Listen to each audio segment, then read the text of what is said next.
give us information from the village board or not. It's totally up to you, but I wanted to give you that opportunity. And Marie has told me that also you're particularly interested in public commenting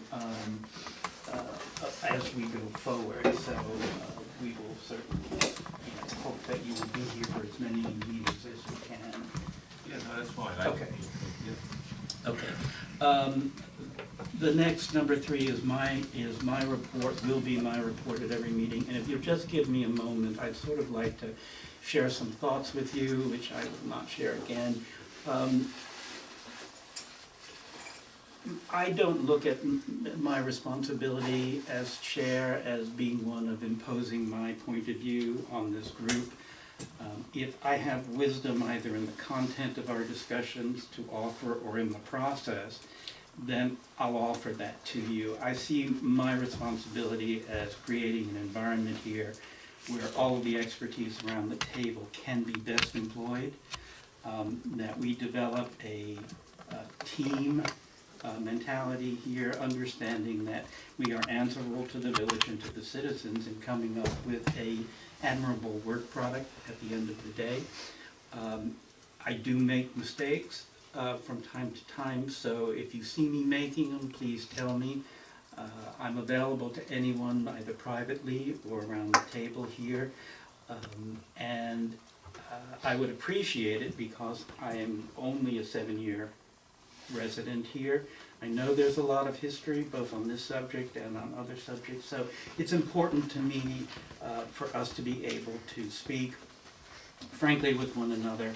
If you all have questions that you would rather be asked away from the table, then I'm available, and I will give you all my cell phone. And I'm making this a priority in my life so that we can end up at the end of the day with something that we're all proud of. I did not know that the press was going to do, I did not know that the Putnam County News and Recorder was going to do that article, and the Phillipstown.info called me to fact check something, or emailed me to fact check something, and then asked for a comment on something that I had said at the last meeting. And I said to them that I didn't feel it was appropriate for me, this was last Friday, to speak because I hadn't been confirmed by the village board yet as the chair. It was just a recommendation of this committee, so I was not officially the chair of the committee. And secondly, I wanted to speak to the committee about how we handle press before I spoke to the press. So the press has its job to do, and the articles ran. I would, though, however, ask your indulgence if in future I can be the main press contact for this committee. I think it's very important that we speak with a single voice publicly if we need to speak publicly, and I would appreciate it if you would allow that to be a responsibility of the chair. If at any time you're not comfortable with the way I'm representing the committee to the press, then let's talk about that. But I will do my best to report, to answer questions as objectively and accurately as possible. And I think it's important that the public have confidence that we here around the table are on the same page in regard to the major issues that we're going to be facing. That is not to say that I don't expect differences of opinion around the table. I assume that we will have them, and I hope that we will have them. But I think that we should concentrate on resolving them around the table and not in the press. I don't think that that's helpful to us. The same thing with the consultants. We've yet to develop our formal relationship with the consultant. We don't have an agreement with them. But when we do have an agreement with them, we're going to be on a carefully monitored financial relationship with them. And I think it's important that I be able to keep track of that relationship, that there aren't many people calling the consultant at all times, and so I would ask to be the main contact with the consultant as well through the committee. The consultants, I believe, will be joining us on the December 11th meeting, So I would urge you all to review their proposal again. I know there were questions about it because they came up in the comments that some of you made. We'll have an opportunity on the 11th to really speak with them. So as I say, I urge you to review that proposal again. I'd like member report. Jack, Yeah.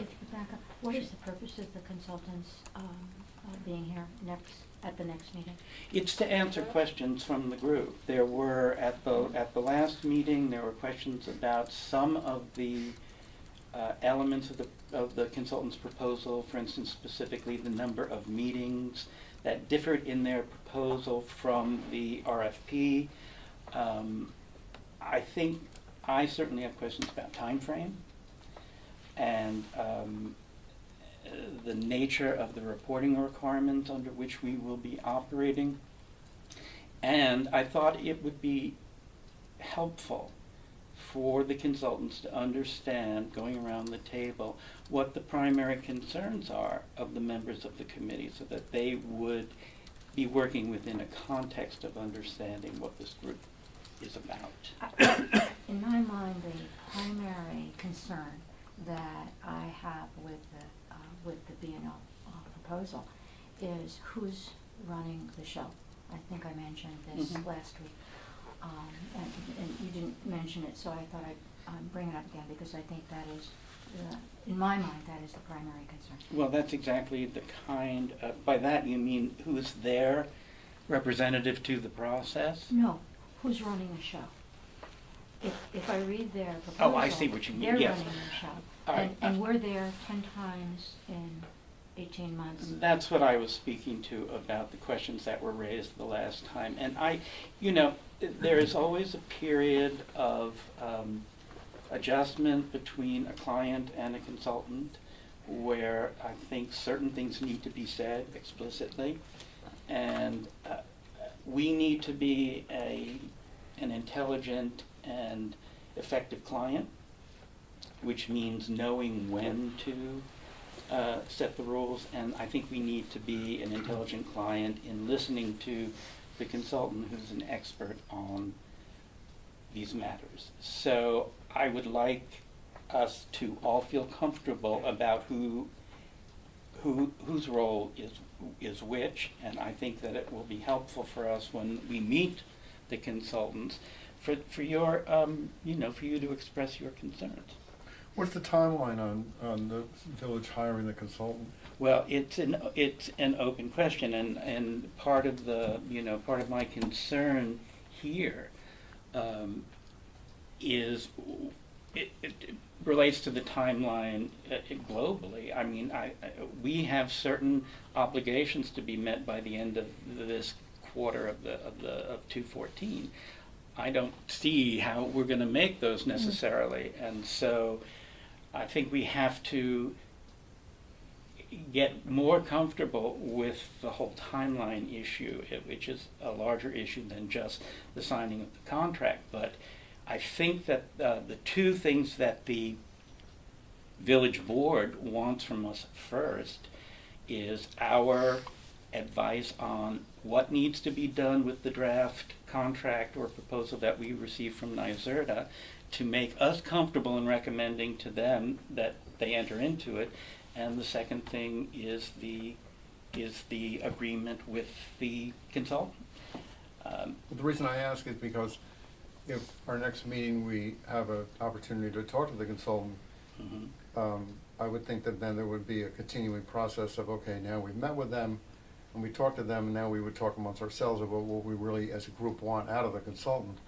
In other words, there's a process. It's not like the village board of trustees, the next meeting is expecting us to give them a recommendation about, or the timeline is that they have to sign a contract by the first of the year or something. I would like us at the next meeting to meet with the consultants at the top of the meeting, have our discussion with them, excuse them, and try to come to some conclusion by the end of that meeting about the advice that we can give to the board. We're not, in that sense, on a specific timeline, but I think... Well, that answers the question. Right, yeah. You're talking about the timeline, it's next meeting. Yes, All right, okay. that answers the question. All right, under members' reports, at the last meeting, there were more or less, informal or formal assignments given to certain members of the committee. And some of those have come back to us via email, so I think we all know certain aspects of it. But I think it's important for the public to understand that we are acting on the tasks that we have taken up. And so I think it's important to have a report back from committee members at a subsequent meeting who have been looking into certain questions for the committee. So, Mike, you were going to look at timesheets, at the question Right. of timesheets. a pedestrian topic, but one that's important. What I've done is I took as a model, the timesheet that the special board used for the Department of State work, the LWRP work, and what I've done is I printed out a hard copy, and I will send a soft copy to each of you. This is for filling out. I do have for filling out, and I would say on a monthly basis.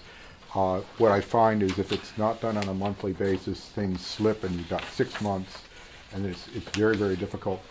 There's a name at each top of each one, so your name is, I'm sorry, right. Oh, we have individual names? Right, there's individual names. I thought we'd And fill I out will- the other no, guys. no, and I That'll will be good. send. Marie, this is yours. I will Thank you. send, Donald, this is yours. I will send each of you your, Stephanie? and Bruce, this is yours.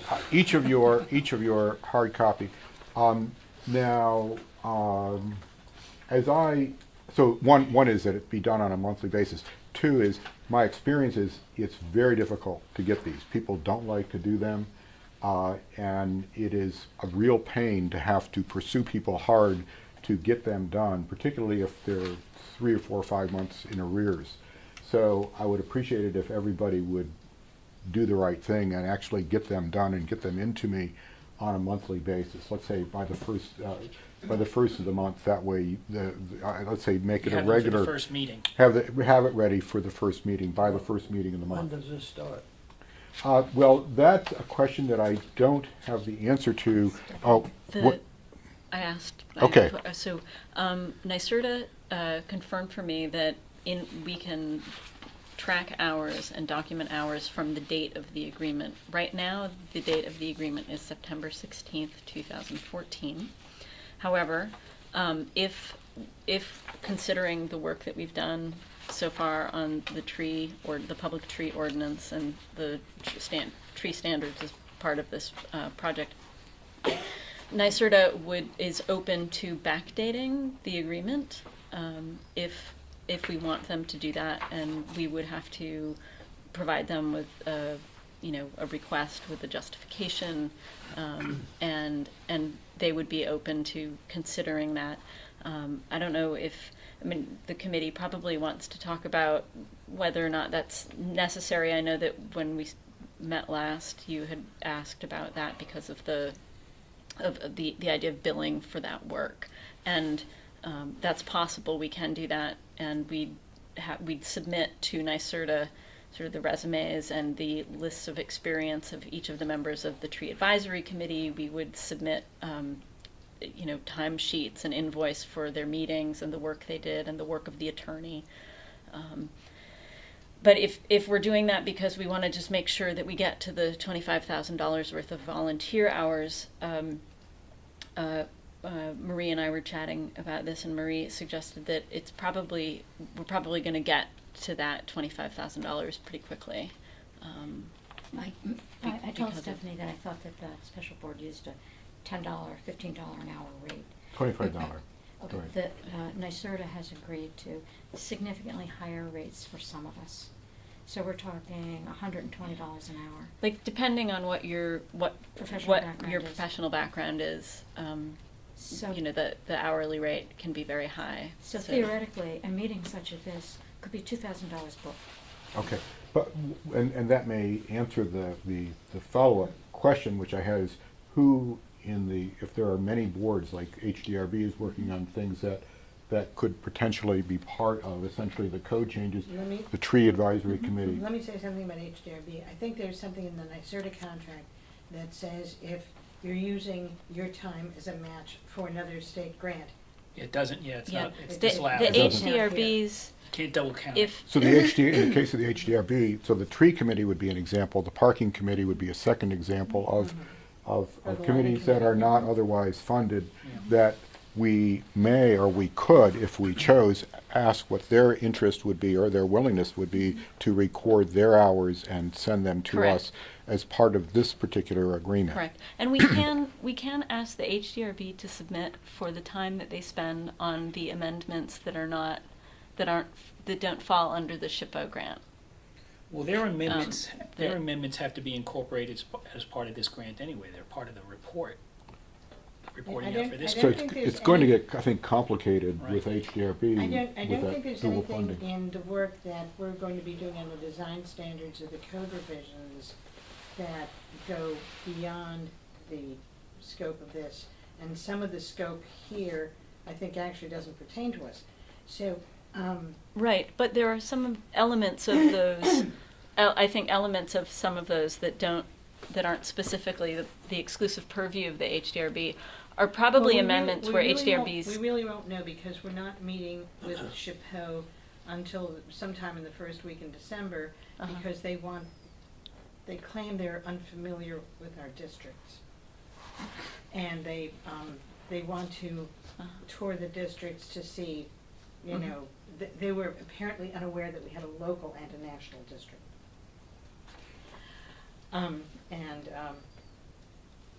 But they have their own timesheet requirements, and I was just wondering whether NYSERDA has its own timesheet format or something. Well, I asked through Stephanie what if they did, and was told no, that they don't have a format that's They required. don't have a specific format. There's a list of information that they would like, and This covers it? yeah, and actually, what they do, the list of information that they ask for is specific to the invoices, and the information you collect here on Okay. these is sufficient. Is it a $25,000 cap? That's how much the village is supposed to contribute in kind. Right, so say this committee, you know, $1,500 a meeting, right? I Yeah, mean, if you max out, you can't get more. that's what I'm saying. So, Yeah. in other words, the committee alone is gonna do the 25,000 in the time given, so Right. If we why are we record getting and worried about accounting with if we HDRB record this, that, and the other? claim the hours, And the and other- plus the other thing is the minutes taking. In the agreement, the NYSERDA agreement, there's about $1,500 in minutes taking budgeted in the NYSERDA proposed budget. At least what's in the proposed document is about $1,500. So we're up to 26,500. Well, without doing the math on the other part of it, I don't know, but yes, we should be able to make it with the, but it's still important that we fill out these forms. Oh, yes, We don't want to absolutely. rely on one or two people doing the forms, and that's how the village Right. makes its Can I, number. We should may all I bear that just- burden may I equally. just suggest, because we have a lot to do tonight, that we around the table start from this meeting to keep track of our time. If there's an opportunity to submit these retroactively, then I think that that's what we should concentrate on, and to agree that we will we'll be each of us responsible for giving these to Mike at the first meeting of the month of what we have done the previous month, okay? Yeah, are they looking for whole hours, are they looking, I mean, every law firm I've ever worked for works in Quarter hours yeah. is fine. And Mike, in terms of preference, do you prefer hard copy or can we scan and Soft email? copy is Good. fine, perfectly okay with me. Even just entering, I'll send you a spreadsheet. Good, It terrific. actually does the calculations in the spreadsheet, That's great. so. Okay, Marie, do you want to give us a brief rundown on and thank you for following up on it, on the authorizing resolution that was passed? Well, the resolution was submitted to the village board on Monday night. They are going to, it's going to be brought up at the meeting next Tuesday night. However, at the meeting on Monday night, the village board confirmed the 3 officers that were identified in our meeting. They confirmed the name of the committee to be the Code Update Committee. They confirmed Bruce as liaison, and they confirmed the schedule that we had suggested of the second and fourth Thursdays of the months, located here starting at 7 p.m. There was a minor change that I mentioned to Stephanie on Tuesday, a minor change to the resolution. It's primarily grammar, has to do with month versus monthly, and instead of two, TWO instead of and that will be incorporated into their resolution, and I'm assuming they will vote, the village board, will vote on it on Tuesday. When? Tuesday night. Yeah, It's gonna be we'll the discuss 18th. and Okay. But you don't foresee any issue? No, I don't. Okay, great. Barney? Well, pursuant to what was on the posted agenda, I did some additional research on alternate members of boards, and subsequent to that, I have an informational handout, but suffice to say, about an hour ago, we got an email from Mike Ligori, which I'll just read, because I'm not sure if everybody got it, but the question pertained to the procedure and whether or not alternate members were a necessity for a committee. And Mike's reply was, the rationale is there doesn't need to be a local law adopted to provide for alternate members of a committee. The rationale is as follows: village law, town law, county and city law all authorize the existence of planning and zoning boards to perform functions, approval authority in parentheses, that the legislative boards simply are too busy to do. The delegation of that authority is by local law.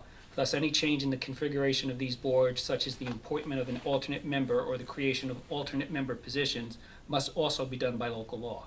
Committees are creatures of legislative boards. However, they do not act in substitution of a legislative body, and as such do not have formal approval authority.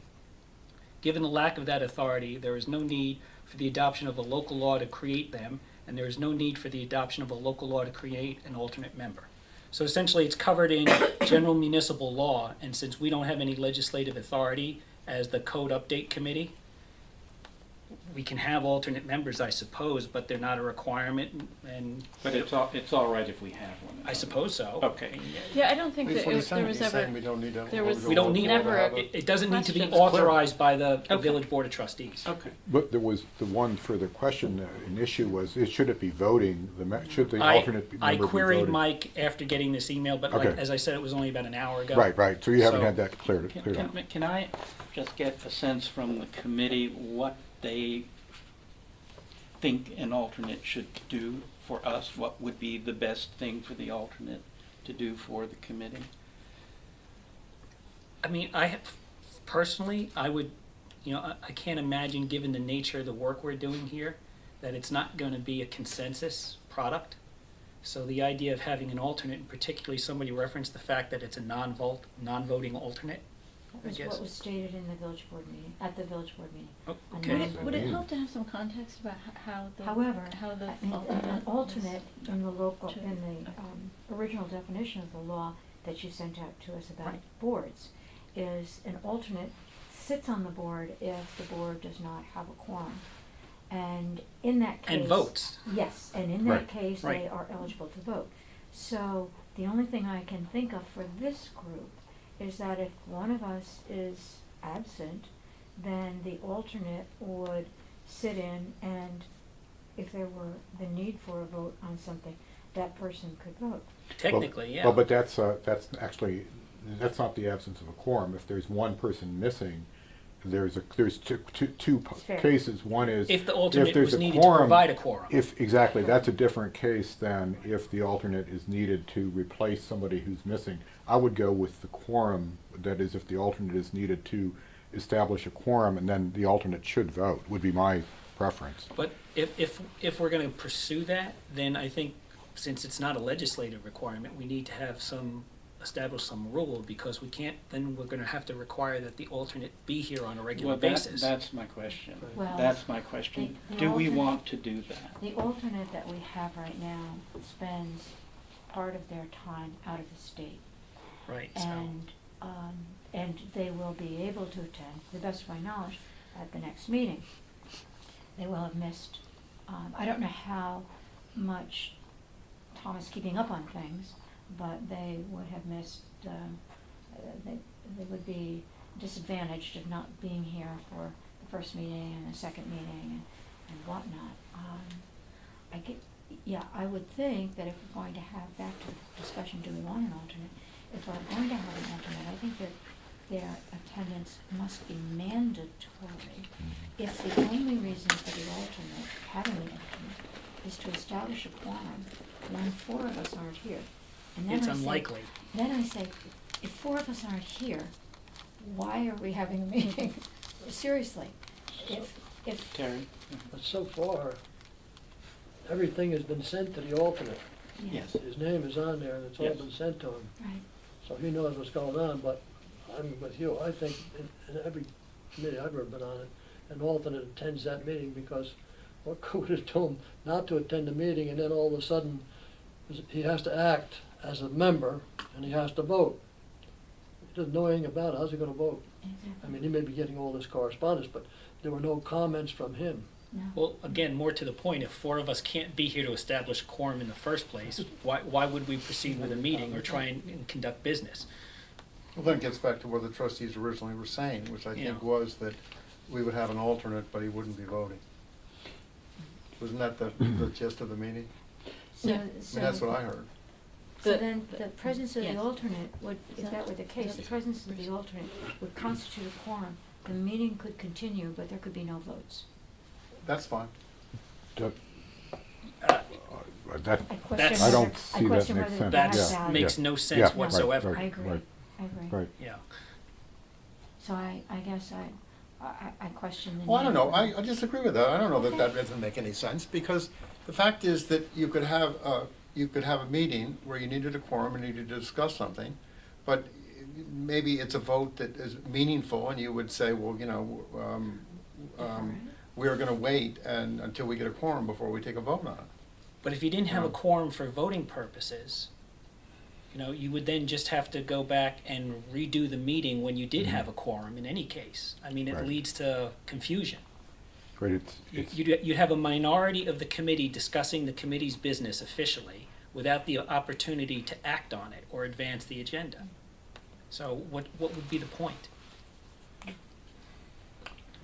I mean, I would argue that if the alternate is needed to make the quorum, then the alternate in that case could vote. But only in that case. That is, that would be the special case where the alternate could vote, but also that the alternate should come to every meeting. But we already, the reason we're in this discussion is because Marie said our alternate, as much as, it's baked into the cake that the man travels and he's gonna be, his attendance, by the very nature of it, it's gonna be spotty. So, I haven't talked to him about what his plans are. He has 2 homes, and he's not currently in this home. He's in the other home. It's also baked into the cake that he's non-voting, so I mean, that's. Did he agree to be the alternate? I've Good never question. asked him that question. I haven't heard anything from him being appointed as the alternate. this He- is great. he The problem applied- may solve itself. He applied for a position on the committee. Okay. Does he know Right, does he right. know he was He appointed as did, the alternate? right. I don't know, I haven't Yeah, talked to yeah, him, yeah. and again, Okay. I didn't support that vote, so. So he applied for a position on the committee. The committee had already the village board had already identified 7 candidates, 7 choices. And so I believe that the village board decided to have him as an alternate. Okay, so we don't actually know whether he is aware of the fact that he's. He would have been notified by Mary, I mean, Yeah. as you all were No, notified. I'm sure of that. And, along with what his responsibilities were as an alternate, or? I don't know what the Okay. correspondence Do you know was. him? Yes. Okay. Could you? Sorry. I'm sorry. go He ahead. did say that he was gonna be missing quite a few meetings, he didn't say the number, but he said he'd be available via telephone if necessary, so I mean. I didn't hear that. Telephone is no good I for mean, voting. but that's what I'm just telling you as far as what the expectations are for Okay. the alternate. I didn't hear that. The one email that he sent me said that the family was returning on a particular date, and it meant he would miss he would be able to attend the December meeting. Should leave it the way the Maybe, trustees maybe originally did. make a suggestion, since we're the only board or committee presently in the village that has an alternate designated or assigned, and it appears on. I don't think we are. No, The we are. ZBA has had in the past. Had, In- had, in the Had, past. doesn't anymore. Not currently. Let Barney finish his thought. And since we're the only board presently with this arrangement, and it doesn't appear like, given the size of this board, that it's likely that whether it's a voting alternate or a non-voting alternate, that their services would need to be employed. Do we want to clarify what we feel the role of an alternate should be, or do we want to ask the village board to rescind the appointment of an alternate? I think it is prudent to have an alternate member of a board, either to serve as a delegate at a meeting, if they're so empowered, to vote for a member who is not here with instructions from that member, or to have someone who is interested in the process, who is willing to attend all the meetings in case one of us has to leave the process permanently for whatever reason. And as you know, that there are cases in conflict of interest too, where someone may have to recuse themselves. So In our resolution, we cover what happens if a member of the committee has to drop out and the village board appoints. Actually, I think what we said is we would select and go to the village board for a confirmation. So the resolution does not say the alternate becomes a permanent member. well, if we could manage that, I think that would be helpful. Before we do that, why don't we find out how frequently he's going to be able to attend? Well, I think we should do that as well, but there's little value from my perspective in having an alternate who is unfamiliar with the process, or having a new member who is unfamiliar with the process. And the value of having an alternate who is sitting through the meetings is that should they have to take over for someone, they're fully up to speed on the issues. And so if we can possibly arrange, I'm not sure we have the right alternate in this case, and I think we need to, as a group, determine that. And that's why I was saying, if you know him, to I'll get in touch with him. get in touch with him and see what, without pressure, what his commitment really is. Right. And so we may have to look at, who as well as what. Go ahead. Going back to, I guess, the original research, what I did do is I did check with the Department of State, and I also spoke with the Comptroller's Office, and they directed me to some sample language, sample descriptions, and it also included a resolution, an enabling resolution from a village as a sample. So I think I'll distribute that because it does speak to the language of when to employ an alternate in situations other than a conflict of interest and so forth. And it does have some sample language. So that might be helpful going forward if we're gonna refine this position in any capacity. Was there a problem with having an alternate at the village board? No. And I'll No, email there it to wasn't everybody really a as well. problem with I it. I made think 6 or it's 7 that way copies. it was. I sent that to you originally, and then I did some subsidiary research when I saw the agenda. Okay. Okay, so there's more in here. Yeah. Gotcha. I do think it's valuable to have an alternate, even with a group this size, in a variety of ways. And so, as I say, if at the next meeting, we can get a sense from Marie as to Tom, who I've never met, what his commitment is. And then if we can come to agreement, we may need to go back to the village, to the trustees to get a change in the role of it. Okay, if we can now turn to the heart of this meeting. I took all of the comments I received from you all regarding the agreement that NYSERDA would like us to sign, I assume, and organized them, I thought, under sort of convenient headings that presented themselves to me after reading them all. And if we can start with number 3, if you'll bear with me, which is that list of 25 tasks or 25 amendments that we should be looking at as part of this agreement, is that adequate? And many of you, or several of you, actually provided suggestions as to how a particular issue ought to be handled. 2 of you raised, I know Terry, you had very strong feelings about looking at outright prohibition of Right. demolition. And I think that, Carolyn, you had questions about listing certain of those bullet points in that they appeared to be somewhat inconsistent with what was already underway. So what I would like, if we possibly could, is to, as a group, decide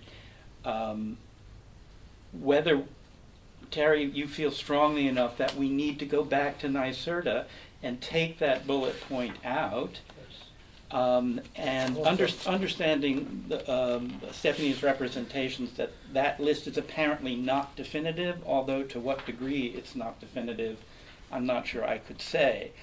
But if you feel strongly, and I think that if you do, then we should talk about supporting that, as well as Carolyn, what amendments you would make to that list, the landmarks portion of that list.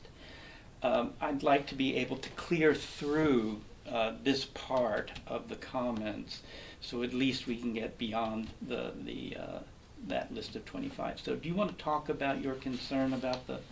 Well, I'm very concerned about it, because what I wrote in there about previous demolition, if you're familiar with Main Street, the building right on the corner of Garden and Main Street, on the opposite side of the Pizza Parlor, that building was completely demolished, and it was rebuilt.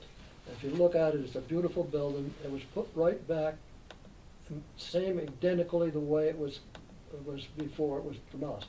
There was a safety issue involved in that also, and there are safety issues involved in other buildings where they may require some controlled demolition. I'm not saying you have to do away with demolition, just say, okay, we're not gonna bother with demolition at all.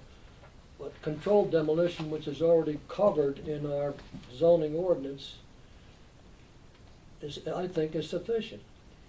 And it's the same thing with the next one that I had about the green building standards. They're defined in the state building code also. And then, after I wrote this, today I was going over this contract, and those same 2 items are questionable with the consultant also, both of those items. They mentioned about the green building standards, and they state the exact same thing that I stated. I didn't even realize that, but they said it's in the state building code, and I know the state building code. I have the copy of that. That the energy conservation section is 21 pages, and it covers just about everything. So those 2 issues is what I wanted to address. Okay. May I address the demolition thing?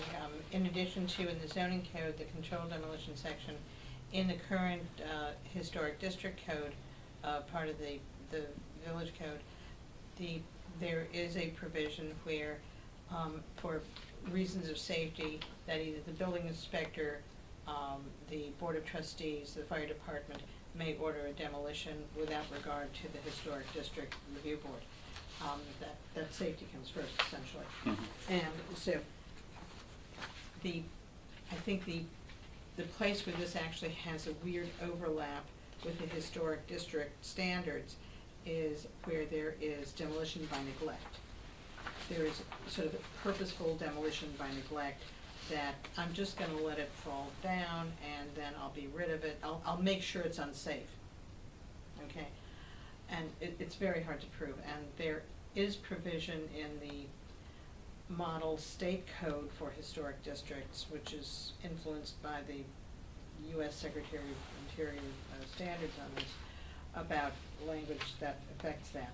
So that kind of overlaps, since the local and the national districts don't cover 100% of the village, there is overlap there, and it will have to be part of what the Historic District Review Board addresses in both the code revision and the design standards revision under its work under the Chapeau G grant, and also under, and there may be a conflict there, which will have to be resolved Okay, conflicts. between the two. Yeah. You know, I think there's a potential, there's an overlap there. Sometimes it may be a conflict, sometimes it may not be. I don't know what that could have. I don't know what that will, there are also cultural features and how a cultural feature is defined. Is a cultural feature defined as a library? Or is a cultural feature defined as a monument of some sort? And, down on the line. So there's a lot of areas of overlap that both bodies will be looking at this simultaneously, and at some point they will have to come together in a meeting of the minds.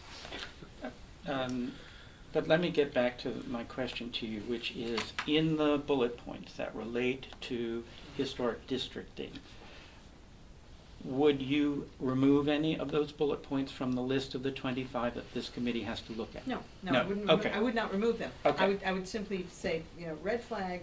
There's overlap here. Okay, and two different bodies. that's a different question, and I Yeah. understand that. I think that, Terry, it might I'll be catch that you, Mike. ultimately we might all agree with you, and that would be the recommendation. But I don't think they're saying, and it gets a little bit to the language of the consultants as well as the SOW, that it's almost conclusive, and we're not concluding anything. That's correct. And it could be that we are gonna have that discussion about whether it's, but what they're asking us to do is consider that issue. And I think it might be clearly drawn that that's the intent of this committee. That we're not, at this point, we might look at fence standards and we might end up saying, we don't think you should change them. But this is. We don't know that. But Terry's point, I think, was a very Right. good one, because but I'm just follow up. What's happening here is you've got a variety of categories. You've got commands, Right. prohibit this, do that, and then you have what I would call topical lists. You've got maximum lot coverage standards. That would be a table or something. And so Terry's looking at this and he's saying prohibit outright demolitions, and I think he's expressed reasonable concerns about that. But what's happening here is we're being invited to sort of interpret this language and say that it's in that opening clause here. It says prepare the following 25 draft village zoning code amendments or some variation thereof.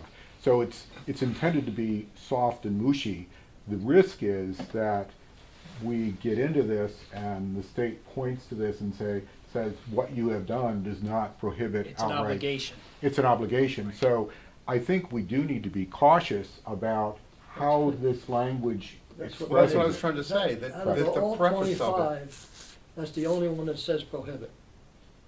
Well, but there are also other commands to Yeah, amend. I know, but when you right, use the right, word right, prohibit, right. Amend, yeah, right. it's a very Right. serious No, word, I and agree. I'm not sure whether, even should if be we left that in there there, should if be it an went to the it state, sh- whether they'd approve it or not. I think it's an important issue that should be left in there, but it should definitely not be listed as it is. But that It should be, would it should be establish demolition standards.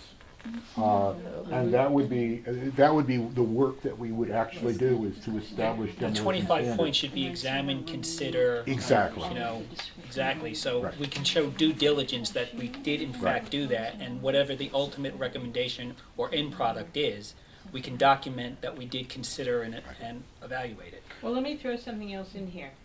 This is a NYSERDA grant, and we're responsible to NYSERDA. And this is a list that NYSERDA says that we have to address.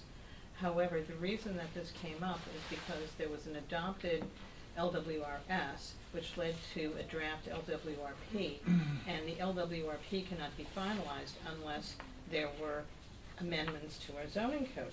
Now, we may satisfy NYSERDA, but in satisfying NYSERDA, do we also satisfy Department of State? It's an important question, but it's another question. What I'd like us to do, if we could, is again to focus on whether there are outstanding objections to any of these that we can pass along to the village, to the trustees. And I think that Terry's point is well taken in terms of saying that bullet point could be read as a requirement to prohibit outright demolition, and that it ought to be modified so it could not be read that way. In my rationale, I even explained that, it's part of the existing code already, controlled demolition.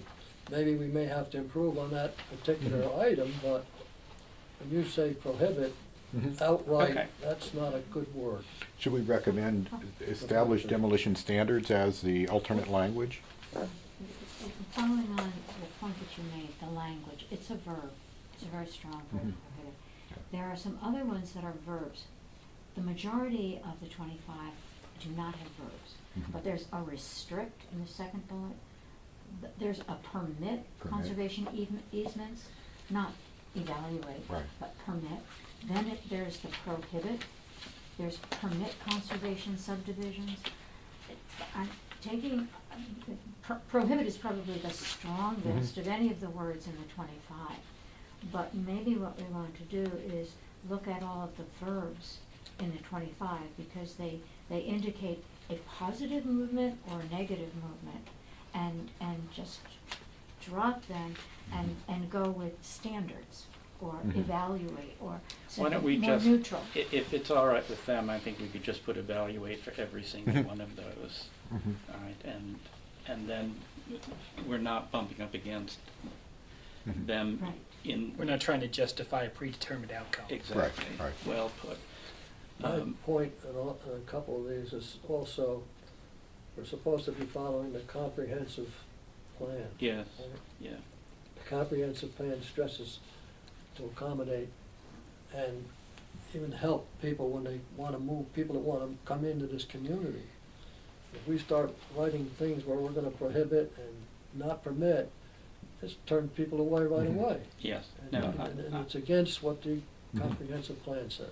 I think I agree. it's a point well taken, and I think we cover a lot of problems by simply using evaluate, asking that be changed for each one of those bullet points, and understanding that, and this is an area in which I still don't feel comfortable, that a lot of language has been removed from the original sort of agreement language, and so I'm still not comfortable that I fully understand the implicit obligations that we're undertaking for a lot of these things. And I think that in dealing with Stephanie and Bruce now, I assume there will be a transition in terms of liaison with the Village Board of Trustees, but also I feel like I need to be more comfortable with maybe some of the government people who are involved in this, so I can get a better sense of the history after speaking with you about that. Okay. So with an understanding that language will take that the suggested language change will take place, can we then agree that the list of 25 is something that we could recommend to the trustees as something that they should agree to? I remember last time we all met, a conversation about accessory apartment standards Well, came up, and that was something that I think that the group had asked to have removed. And the conversation around that I recall was that there was recognition at the table that accessory apartments were something that were not encouraged in our community. Our planning documents, the comprehensive plan, and conversations developing the local waterfront revitalization strategy document did not discuss that favorably. The feedback from the community at various meetings was that wasn't, those accessory apartments were not something that the community wanted to encourage. And so I recall there was a conversation and there was a request that we remove it summarily from the statement of work. is that everyone's recollection? There was even a formal vote by this special board to prohibit accessory apartments. That, I don't know if that was, Oh, that was word. if that word was actually, the word prohibit was used, but it was pretty close to that decision. It was it was a clear vote. I will say that, and I will say I was on the other side of the, I wanted to argued, encourage. I argued for accessory apartments. I will say I lost that vote, and fair and square, the special board chose to oppose it, and I think it's a fair representation of the community's views that there's opposition to that. The question in my mind is whether or not it should be evaluated again, or whether you all feel that there is no purpose in evaluating it again and having it removed from the list of 25. I don't have any strong opinions on it because I don't have the history on it. So whatever the will of the group is. The issue of evaluating it, I mean, could go to the reasoning for the opposition, and I'm sort of paraphrasing the argument. The argument was that it would be very difficult to enforce any regulations opposing accessory apartments. That is, that the enforcement was a critical argument that swayed the group's opinion on the topic. If the review of the matter, if the review of the issue addressed that particular issue, I think it would be of use to the community. I don't know if it can be addressed, but we didn't really look at how other communities, say, enforce those rules, if there are any examples of successful enforcement or not, or failures to enforce. But to me, that would be the one reason for including it on the list with an evaluate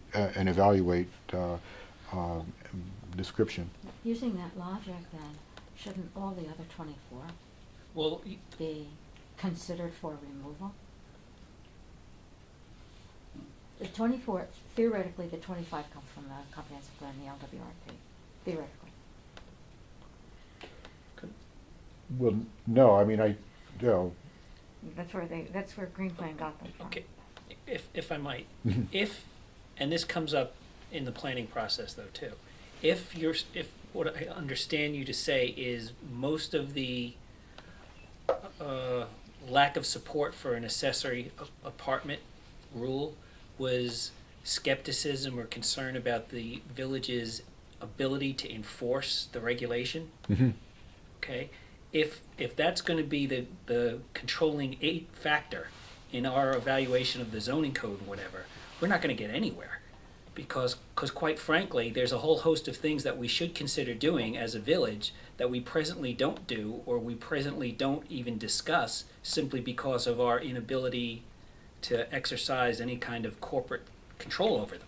Well, it may be an issue, but I can see where in this particular case there can be differences in the difficulty of enforcing certain rules, and I think actually enforcement probably should be something that we evaluate in all of the rules. That is, but in this particular case, at least the majority of the special board felt that they were persuaded that in this particular case, enforcement, the difficulty of enforcing this particular rule determined that there should be no support for allowing it in the code. I get that, but I think part of this exercise is hopefully at the end of the day, however we evaluate the 25 or what makes it into the final draft or recommendation, ideally we're going to yield a code that is going to be more consistent and more transparent and easier to apply and to interpret.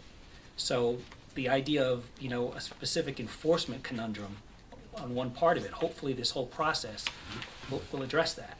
I don't agree with the logic that you followed there. And Mike, I was in the accessory apartment discussions, and enforcement was an element, but it was not the only element that was raised in opposition to permitting accessory apartments.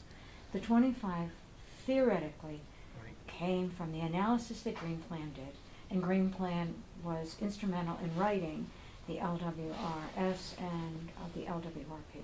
They went through and said, here are 25 things which are identified in these documents which are theoretically not in the zoning code. And we all agree that the 25 would not all be in the zoning code. Right? Trees are not part of the zoning code. The landscaping of parking lots is not part of the zoning code. Now, I'm not sure that it should be, but the fact that the comprehensive plan said that, for example, the comprehensive plan said we should have more use of pervious surfaces in our residential and non-residential areas. That, by the way, didn't make it into the list of 25, did it? This is an incomplete list. I mean, Right. certainly I had some additions that we can talk about later, but. So, my point is, this list is supposed to be what it would take for the Department of State to say that the zoning elements that are identified in either of those two documents are now incorporated into the village code. Right? That's what this list is supposed to do. And I think we would agree that it's incomplete. I'm sorry, that's my coat. Oh, I'm sorry, can you put it down lower? Because it's blocking the shot. Tough. It's an ad for Coke. Okay. So it's incomplete and But we still have no, I mean, we're getting a little far afield, Right. but we have no idea whether, when we complete this, if we satisfy NYSERDA with the 25 conditions, whether or not that is going to satisfy Department of State. that's true, that's true. Which is, But Which we- is the whole Another- point of trying to, But It's the another conversation issue. with Jamie said yes, right? And this- the origins, I mean, going back to the origins of the application of the grant was in service to moving the LWRP forward. So when we talk about the whether or not the list is sufficient, well, that depends on what question are you asking. Is it sufficient for what? Is it sufficient to make everything run smoothly and perfectly in the villages, or is it sufficient to meet this certain expectation? And the goal of the application was to render the code sufficient to support the implementation of the LWRP. Terry? I was gonna ask for a clarification. Marie answered part of it. My opinion in the beginning was, when we went for interview for this, was these 25 items, and Carol made a statement before that NYSERDA made up these 25 items. Is that correct? No, the twen- no, they're in the scope of work I that know they there is. sort of I kn- represented, but they didn't make them up. All right, where do they come from? the village Green plan submitted, application. Well, the village applied for a grant of NYSERDA, and the grant application asked the Green Plan to identify what amendments to our code we needed funding to implement. And so Green Plan did this, referring to materials that it had prepared for the special board, and they're part of those materials at the end of the spring in 2013.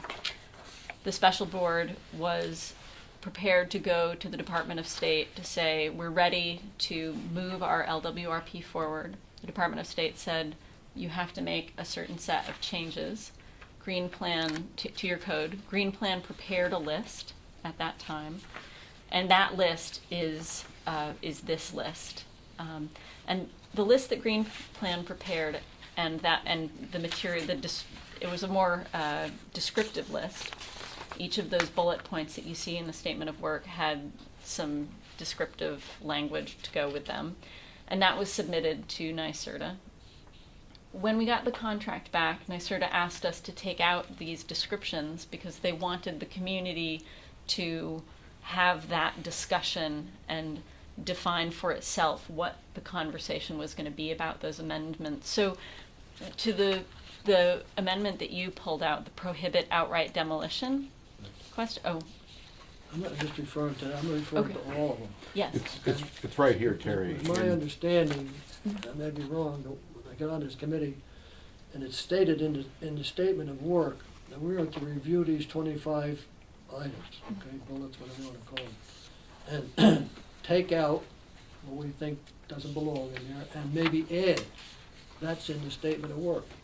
And that's the entire work of this committee, in my opinion. I'm not sure.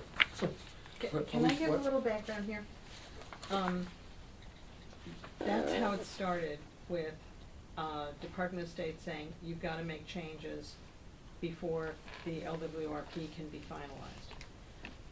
About 4 years ago, a little bit more than 4 years ago perhaps, the state changed its whole grant application and award process from communities and not-for-profits applying directly to this state agency or that state agency or another. Typically, those issues that were addressed here, those 25 issues, would have formed the basis of a grant request to Department of State. In the consolidated funding application process, communities, not-for-profits, et cetera, make a Generic a application. generic application, and the state then decides where the money is and where it can be funded. This one happened to be funded out of NYSERDA. NYSERDA is the New York State Energy Research and Development Authority, and their primary concern is energy usage and the use of renewable energy, the use of new technologies, et cetera. So it's kind of like it was putting a square peg in a round hole. I understand all that. All I'm looking for is what the village board charged this committee to do. And that's what we're supposed to do, what it says in that statement of work. Is that right? That's correct. And we're not gonna change contracts or anything else. We're supposed to be working on these 25 items. That's true. There is as yet no final agreement. So what we're trying to do around the table now is to give advice to the Village Board of Trustees that the terms of the scope of work basically are ones that the village should undertake. So that's why I was trying to get a sense of whether there's anything in that list that would cause any of us difficulty in advising the village to take a look at it. And I do think that the contract is improved by substituting the word evaluate rather than a predetermined conclusion on these various items, because I just think it's a cleaner way to go, and I appreciate that. The question has come up with the level of consistency between this process here and the previous studies that have been done. And in the comprehensive plan, there was apparently a decision made to vote against, for want of a better term, accessory uses. Is there in the current zoning code a section on those kinds of uses? Yes, there is a. There is. There is a section on accessory, is it uses, Donald, or accessory apartments? Accessory apartments? Yeah. No. Accessory uses. Accessory buildings. Accessory buildings. Not apartments. Which is that what use it. my recommendation was, that we add that to the list, But because it's accessory important. buildings are different from accessory apartments. Yes, Accessory very buildings are different. things like garages and sheds and Right. jazz like that. There is a thing in the current zoning chapter about conversion of a one-family to a two-family, a two-family to a three-family, which would be, I presume, the section that would address accessory apartments. Not necessarily, because normally where accessory apartments originate is from, let's say, a grandmother living with a family. Right, And and then, it's a and then square what, footage. what the typical evolution is that a porch, rear porch is modified to accommodate a mother-in-law or grandmother with a family member, and then they pass on, and then the apartment is then leased or rented out to create an income for the family, a very common pattern in the village. And so therefore, that's where the accessory apartment So it's issue not actually a arises. conversion to a two-family. No, it is No, not, It- no. It's actually, in some codes, it's generically referred to as a mother-daughter arrangement. Right. Well, yeah, mother-daughter Yeah. is the thing that you see in real estate listings. Yeah. I guess my question is, if we do nothing about it, if it's removed from the list of the 25, are we leaving in place a section of the code that is actually working against the decision that the comprehensive plan came to? Well, Mike alluded to the fact that there were some things that were omitted from the 25 that perhaps we should be considering. That's, in my opinion, there are some things. So and maybe I- if we, you know, I was recommending that we add some items. It may be possible to finesse the accessory apartment issue through having a review of it and having a language, evaluate kind of language that may finesse it. But the comprehensive plan, the work of the special board, denied that as said no to the. I don't think we need to finesse it if it's not a section in the code, right? Because I don't think we want to put things in that aren't Okay. there. What I don't want to do is if it is a section in the code and we don't evaluate it, it's not, just ignore it. then we might leave something in the code that ends up being inconsistent with the Well, comprehensive what plan. happens today is somebody's elderly, something or other, needs a place to live, where they are no longer capable of living on their own.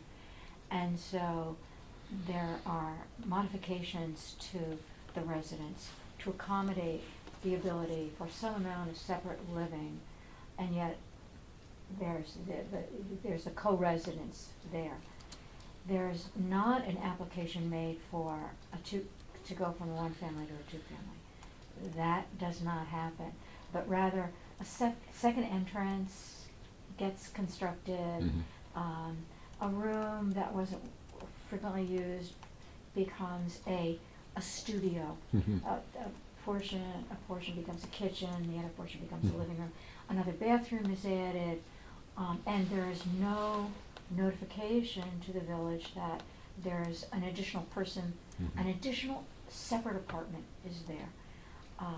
If the residents applied for a variance to go from a one family to two family, it would most often fail the one family to two family square footage, off-site parking. It would fail all of the zoning code elements, and so it's just not done. Is this something that maybe not as part of, at this point in time, but is this something that might be appropriate for a special permit as a mechanism to deal with? What happens is as soon as you create it, it's gonna live there forever.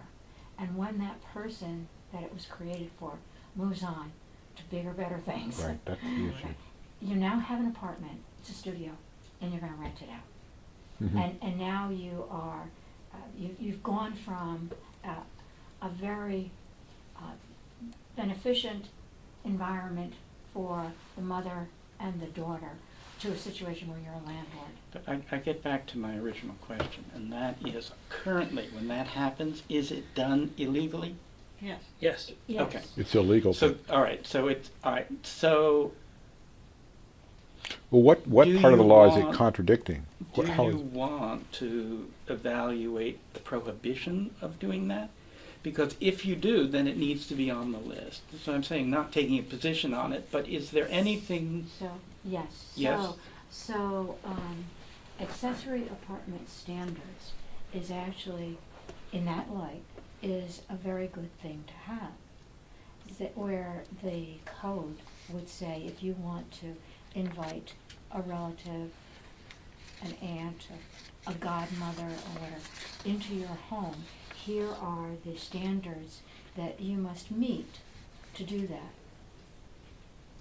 Now, is that, do you have an enforcement issue with that? I mean, We have enforcement issue on anything. Let's not go, we Okay. can't, okay. Right we now, can't it's an come- illegal But in other apartment words, anyway. you're saying that would be acceptable to have, if you said accessory apartment standards, and that was an Right, 'cause item on right the now it's list. if we have it now and it's illegal. That's So correct. you're giving an opportunity for somebody to legalize something and address That's obviously a Yeah, need. that makes sense. I mean, All that right, so makes that's what I'm sense. saying, so that should Yeah. go onto the list of Yeah, 25. yeah, that makes Okay. sense. Leave it in, Yeah, yeah. that makes sense. I think that makes sense. May I point out here that in that list of 25, there actually among the comments are two that actually disagree with one another.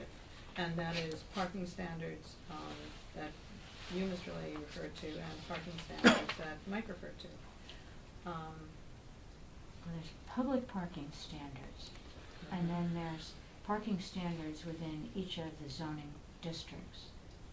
Well, the parking standards that are within the zoning districts pertain to the nature of the use of the building, and those determine the number of parking spaces that are required. So R1 has one, I1 has a different Right. number, yeah, Right. so. And so even in the commercial zones, Commercial, there are right. different, you Commercial, know, right. different use groups have different. Right. whether it's a B4A has parking, Before, you know, every, Before every, it does. Everyone every B classification every has. every R has one, Right. every I has one. And what I would argue, and what I know that Green Plan, the reason they put it on the list is that they felt that the parking requirements throughout the village were excessive.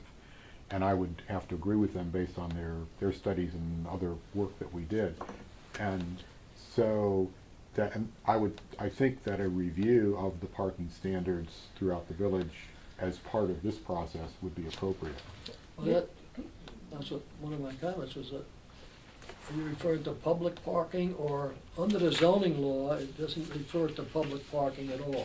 But since they changed the name of this committee to the Code Update Committee, it could probably, public parking probably could be included. That's correct. The And same we way have- with the and we public have a par- signs. And we have a parking committee Right. that is addressing street parking. Right.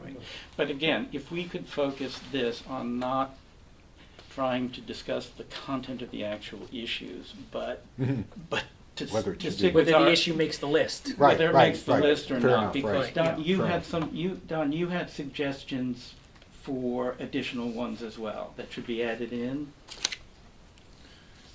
Well, I think accessory buildings, it's a definition in the zoning code, it's its own building type. Okay. It's a small village, 85% settled. Everybody has accessory buildings usually on their property. It ties in with home occupation. I think it's something that we should have on the list, not Okay. just, So adding that. Okay. If that makes sense. All right. Any more additions or But deletions? I suggested that we have accommodations standards, and this goes to the comprehensive plan. The comprehensive plan argues for encouraging bed and breakfasts and basically residents' use of their homes to offer accommodations. And it was really one of the key economic issues in the village is to what I call an alignment of interest, align the interests of the residents with the tourism business, to get value for that. You have the residents get value from that business. And I think that having an item on the list that addresses those issues that arise from accommodations it should be there. Should be overnight accommodations, Mike, to make it a little bit more clear as to what accommodations. Overnight accommodations would be fair. Overnight, Yeah. you didn't have a- I did it in the clarifier right, but overnight accommodations, He does. accommodations Oh, is, yeah, to me, there's the bullet. addresses something different than housing, Well, per se. since we've agreed to, include accessory apartments on the list, we're gonna have to include B&Bs because one follows the other. You're gonna have, if you have the capacity, it's gonna be utilized. So we might as well discuss how it's gonna be regulated. wait a minute, see, you're just making a conclusion. I mean, we study it, but we might ultimately say that, Well, I'm we just don't want saying- accessory apartments. Right, I'm just saying But it should again, be- It's inclusionary language, this is dangerous. I'm just simply Okay, saying we it should should, stop that. I'm just simply saying it should be on the list for discussion. As a Well, category, as a As a It's a category. list for category, Right. As a not ca- for yes. necessarily for adoption. I'd like to go back to the original, the grant and the contract for it is in service to the moving the LWRP forward. And so if we start, I just, I want people to bear that in mind when we're starting to Christmas tree this, because the point has been made to, NYSERDA that these are the amendments that we need to move our LWRP forward. And so accessory apartments was part of it's on this list because it was part of the set of amendments that Green Plan had prepared. But I don't know if, I mean, now it sounds like we're starting to expand the purview and the purpose of the grant and the committee. And I just want to make sure that if, so right now we have some definition. This is, it was supposed to be, it's in service to the LWRP. And so I just, before you start adding. So would it be an acceptable approach to go through the to agree with the 25, maybe change a word here or there, and send that off to NYSERDA with the proviso that there may be other things that come up that we would like to evaluate during our work that may or may not be incorporated into our final. Well, even in this proposal, they seem to be asking, NYSERDA seems to be asking for other things. And it Where do you does, see well, that? I'm sorry. in the NYSERDA as a lead into the list, Well, where they say, or a variation. or a variation thereof. What Right. I see, I mean, what I see in the list. First of all, I have to say it's not well crafted. There's category mistake. It's very difficult to understand what the intention is. But I would also say that it doesn't reflect the comprehensive plan or the LWRS properly. That is, it's not a thorough representation of that. And so I would say, what is in the interest of the village? What is the village's interest here? And I think that should be represented in what we ask NYSERDA to put onto that list. And that's where I've reflected on, okay, what were the intense discussions in the special board, what are the things that they were looking for, and several of those items are missing from this list. And I think in order to give those topics standing, both with NYSERDA and the community, they should be added to the list and they should be made part of the required work, the statement of work. This is, after all, the code update committee. We're updating the code. Yeah. Let's do it properly. I would agree with that, and I understand what you're saying, Stephanie, about going too far afield, but I would agree with that. We need to look at this as, to some extent, its own process and make sure that it's a thorough process that represents the work that's come before. So if there are no more additions or deletions from the list, then we'll make those changes and then Well, go to... Do There we- are some. Are there more? There were two Yeah, others. you have a One was steep slopes, and that's a very neglected area in the law in the village zoning law. It's something I think that really needs to be done, partly because there are some critical mixed-use areas that are adjacent to or even include some steep slopes, and that really it's missing in our law. In other words, for the law to be right, to be complete, it should have clear steep slopes code. And then the last thing, and I'm somewhat mixed thinking on this, but we have a terrible issue in the village with flooding in the lower village, in the area west of the railroad tracks. There are opportunities for improving the code that could make the lives of villagers in that area easier, that it could encourage or enable them to do certain things with their buildings.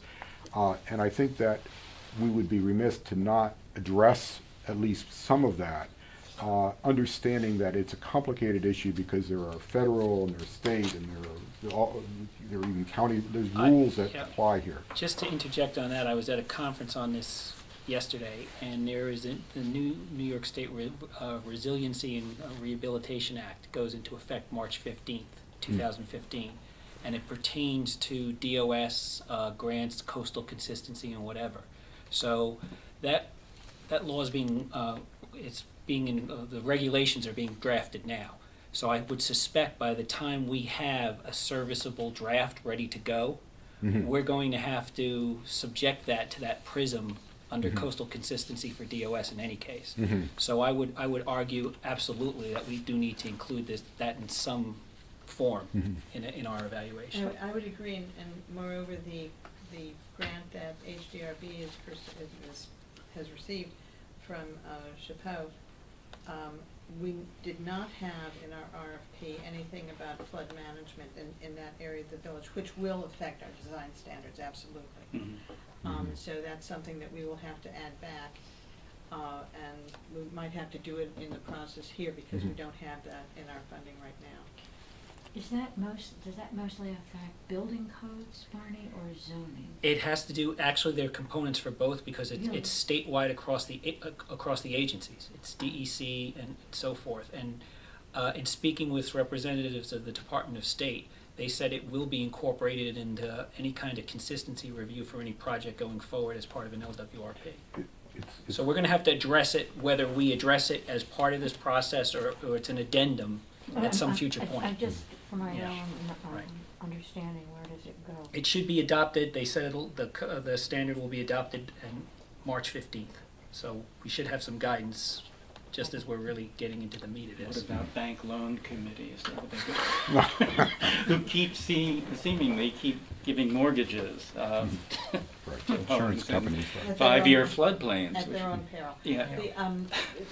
This goes to my point on the, your number 5, what needs B&L input, because I was talking about the fact that we have this other grant that cover most of the HDRB aspects. Right, can I ask here. you to hold? But it also affects the scope, Okay, Yeah.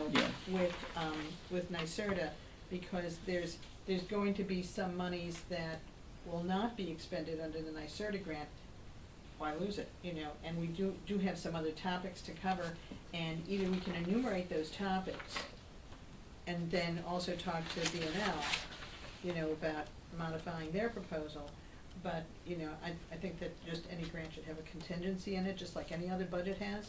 okay. You're gonna need to And we were gonna have to. just speak to me about that in detail, because I'm not sure I'm getting it, but, Okay. yeah. And one last item is waterfront recreation. And what this represents is there's a incompleteness in the code. We have a zone that's defined as a recreation, and there is one parcel in the village that has that name, and there is no definition in the code at all.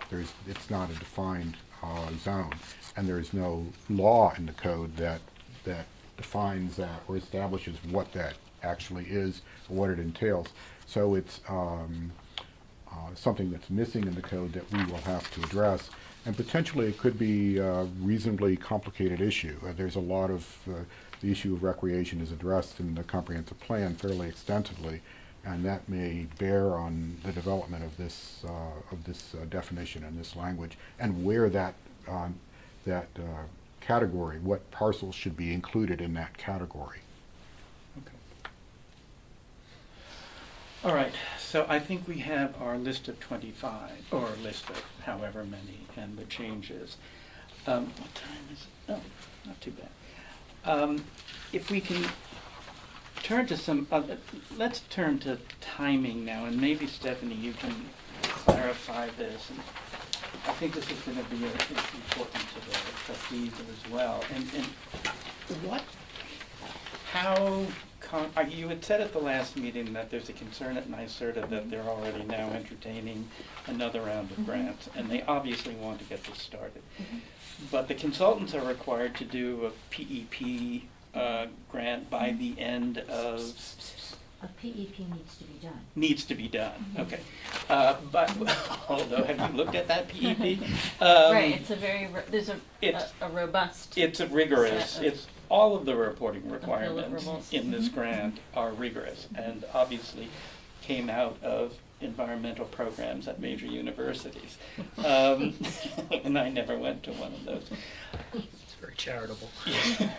But I'm deeply concerned, and I think the trustees should be deeply concerned, that it's not a reasonable time frame for us. So how can we... I'm sorry, do you mean to the first, Yeah. the first milestone? Yeah. NYSERDA is aware of that, and in fact, I was told today that we're one of a handful of municipalities who haven't yet signed their contracts, and the project manager, the composition of our because of that, the composition of our project management team at NYSERDA might change. I'm not quite sure what that means. That's starting at zero, isn't it? Yeah. So so they're sensitive to the deadlines and the milestones needing to be shifted, and I've been told previously, and I think I said at the last meeting when we met, NYSERDA is amenable to shifting those milestones and those deliverables before we execute the agreement. Okay, can our proposal for those shifts be actually put into the agreement so that we can get? Yes, and I think what the village board needs from you is a recommendation of what when a realistic kickoff. Well, I think we need to move everything a quarter at least. Yes, I agree. Okay. And we've already pushed it. It's already been pushed Okay. ahead. So is the group sort of in agreement that should be the recommendation, is that the entire time frame be moved?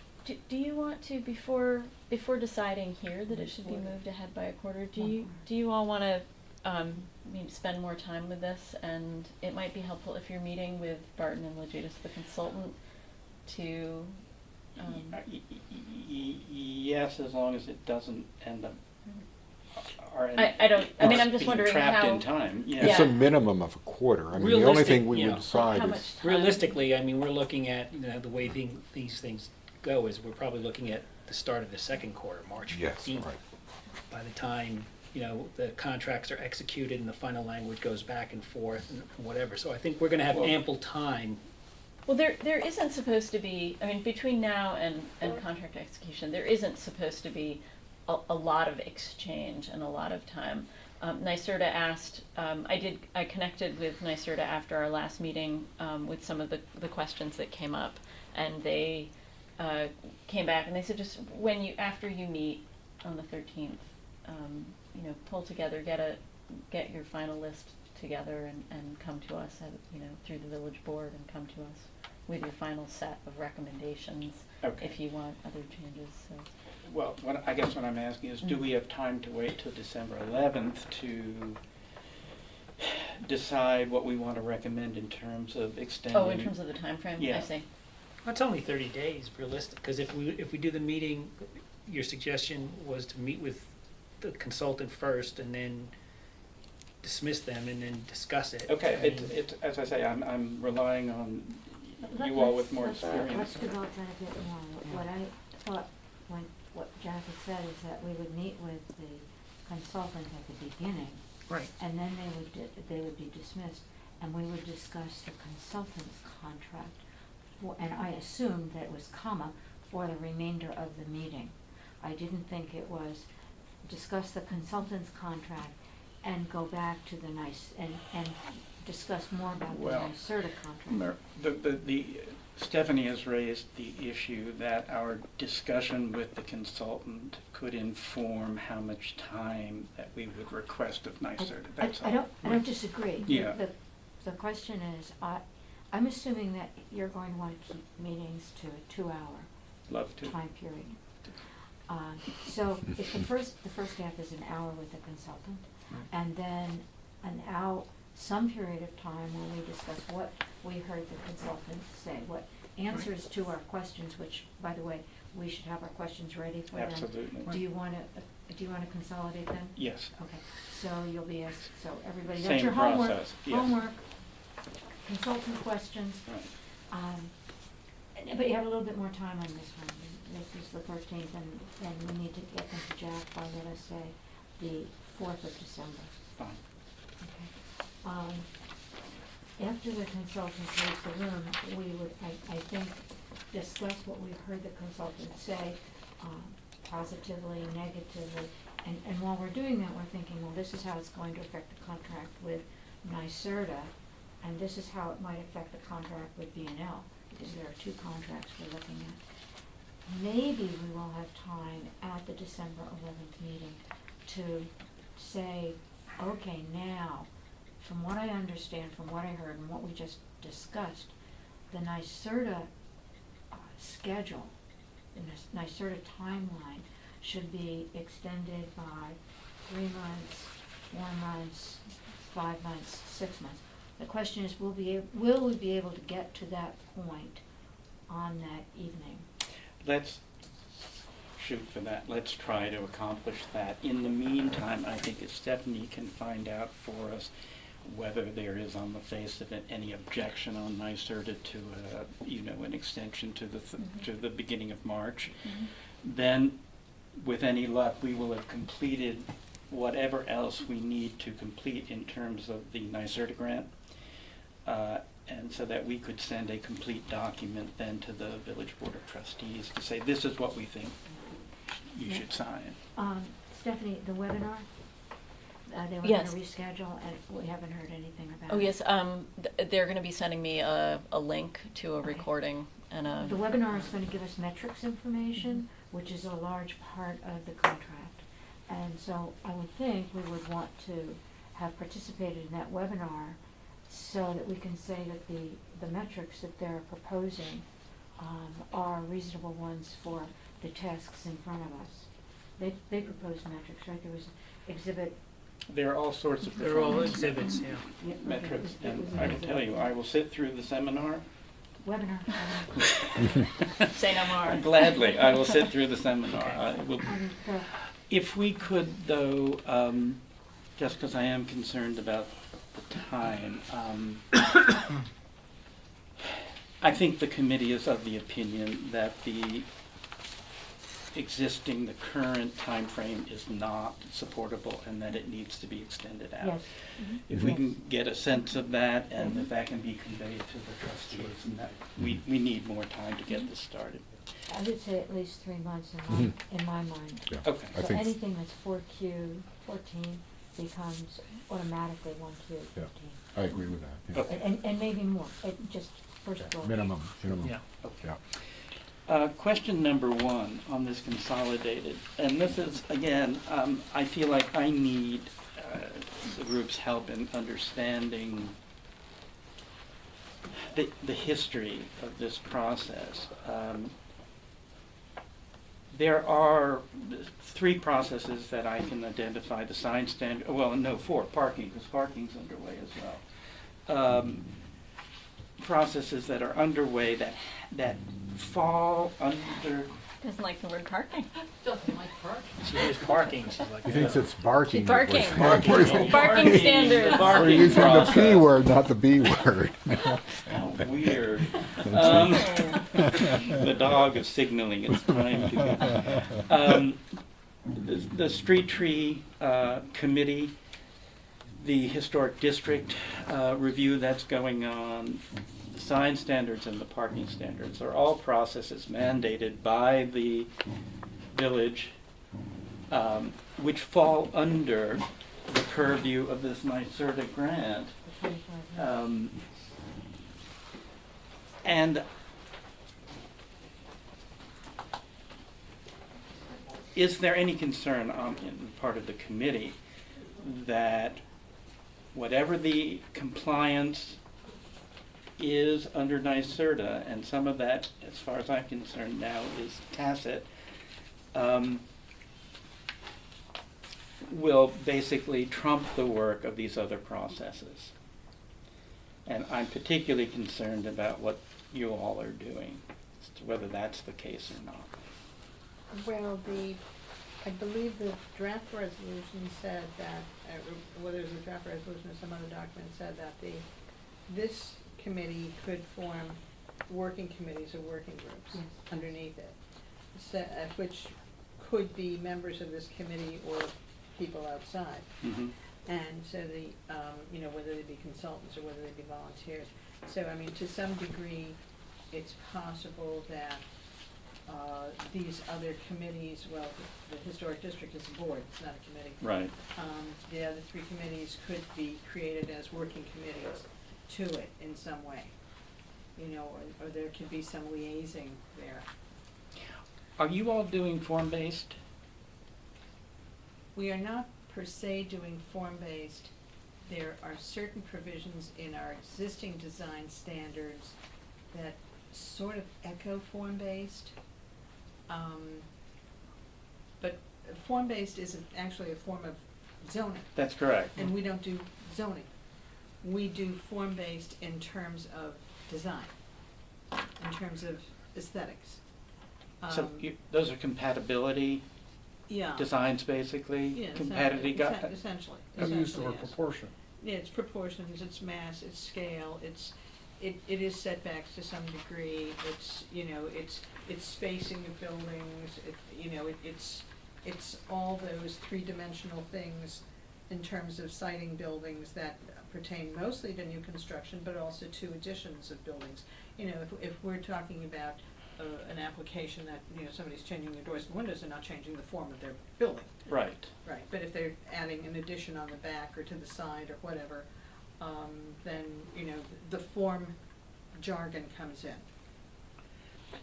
I'm not sure I understand exactly how the work on the HDRB, I'll say, fits with this particular work. And what creates my confusion is in the budget, there's There's a substantial $19,200 for prepare draft historic district amendments, and then there's another another $12,200 for prepare final.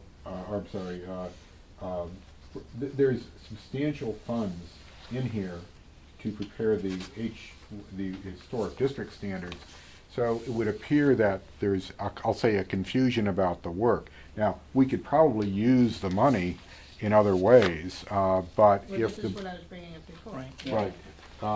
So one of the things that I think we should ask be amended is the budget to show that we're not allocating those significant funds For to... duplicate, yeah. Right, we're duplicating those, that work. But there's some things in that list of 25 that overlap, but are not exclusive to the historic district, which would still be We in could that- program that portion of the budget to address that. Yeah. Right, but this, I mean, this is, it's Right, extremely... this grant did not anticipate the HDRB Right, having an independent grant to accomplish. Right, but I Although wouldn't... they were applied for it approximately the same Right. time. Does anyone see the possibility that what the HDRB is doing could find itself in conflict with anything? I don't, but I can't speak for this entire board, this entire committee. I mean, I don't know. I rather think not, because I don't think we're going to make very significant changes to the design standards. The code stuff is going to largely model, there is a model state code for historic districts.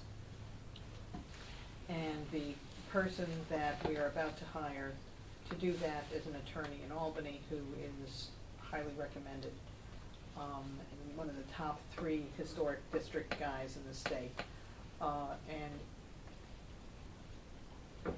that's something that has had substantial buy-in by the state already. So, you know, in terms, He should be able to reconcile that yeah, work with that this should work. be reconcilable with this. You know, there are areas like the demolition stuff, you know, the outright demolition versus the demolition by neglect, blah, blah, blah, you know, that stuff, you know, that there might be some quibbles about.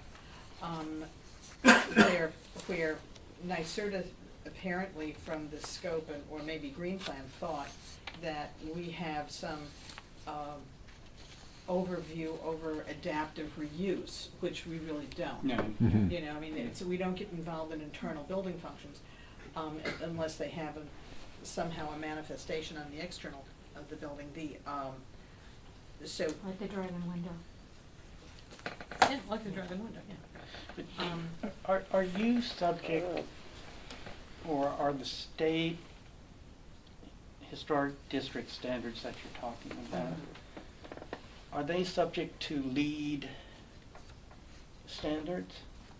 No, not at all. Not at all. There's no tie-in between No.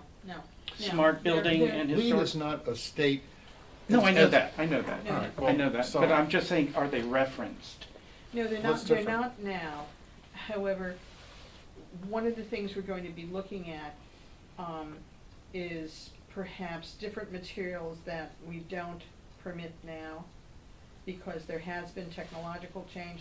Things like solar panels, you know, and there has been some controversy in the village about that, believe it or not, that they're ugly, why do you permit them? But, you know, I mean, if you were to talk to NYSERDA about it, oh yeah, that's great, you know. Well, this is You know, exactly, this is exactly so what that's, I'm that's the whole thing. raising. Right now, we do permit them because we have approved them. There's not referenced in our design standards whatsoever. And so we're in a totally gray area when we do approve them now. And so we have to actually take a position on it and things like that, but it's not like we encourage them or discourage them. Is there anticipated to be an energy standard incorporated within the new design guidelines? I can't see where. I Just simply. maybe in terms of materials or? In terms of materials, I mean, you know, if somebody came in and said, this particular roofing type or this particular cladding type is more energy efficient than the other, we're gonna ask them, what does it look like? You know, and what is it made out of? Is it made out of plastic? You know, is it, and it's in a national district, and we got a problem there, you know, or is it, whatever, things like that. But it's not going to be something like, we demand that you have, triple glazed windows or something like that. You know, or if you do have double or triple glazed windows, obviously you're probably not going to have true divided light, you're going to have the simulated divided light, which we allow right now. But it's the look of it rather than the energy or environmental performance of it. But I guess my question is, let's say that that is true and that the HDRB produces a set of guidelines or amendments which stay with that philosophically, in other words, that it's simply the appearance value of them. And we then put that into the NYSERDA grant. Are they going to look at that and say it's insufficient under the NYSERDA grant? I can't see how. I can't see how, because that would be addressed elsewhere in the document, in the scope of work that we're looking at. You know, and what you're encouraging in terms of energy efficiency. So that would, so that while, if we amend the village building code to be more energy efficient than the state code now requires, for example, that would be reflected elsewhere, Okay. not All in right. our, So you think, okay. not in our document. So that, I don't think that, Yeah, and most you might I've have never a- seen historic district standards that actually address that anywhere. How do you address the issue of the areas in the village outside the historic district that have historic buildings? Because in the comprehensive plan, it calls for establishing some protection for buildings that are outside the historic district. For example, on Mountain Avenue, there are several so there. You will not be addressing those in your code, at least directly, because your jurisdiction is defined. We're not addressing redistricting the district. Right, but your work pertains to buildings within your districts.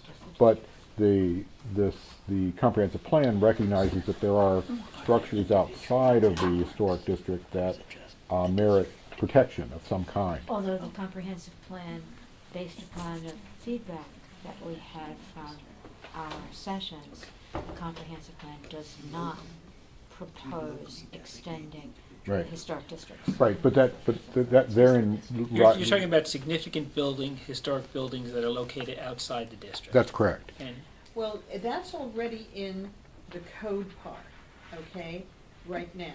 Right now, there is a procedure within Chapter 64 that talks about how we may designate individual landmarks.